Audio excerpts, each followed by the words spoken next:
رایحان نیوز میډیا درنو کتونکو ستړي مشئ.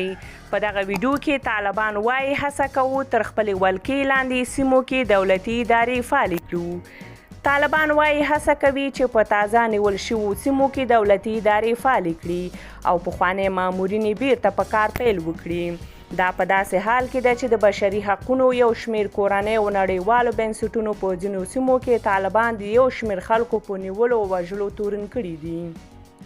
د دې ډلې ویان ذبیح الله مجاهد دا رد کړي چې ګوند کې د دې ډلې جنګیالیو د په نیول شویو سیمو کې غچ اخیستونکي اقدامات کړي وي او یا د خلک تعقیب کړي او ځورولی وي. نوموړي له ازادي راډیو سره په مرکه کې په ځینو ولایتونو کې د ګوتو په شمیر پیښو رامنځته کېدل ومنل چې په وینا یې دا د دوی په نظر سرغړاوی دی او د ترسره کوونکو سره یې قانوني چلند کوي.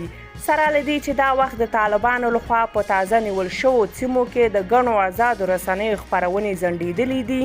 طالب ویان ذبیح الله مجاهد وویل د آزادو رسنیو استازي تر واک لاندې سیمو کې په خوندي او آزادانه توګه خپلو کارونو ته دوام ورکولی شي. پر انټرنیټ بندیز نه لګوو او د رسنیو د بېطرفۍ ملاتړ کوو.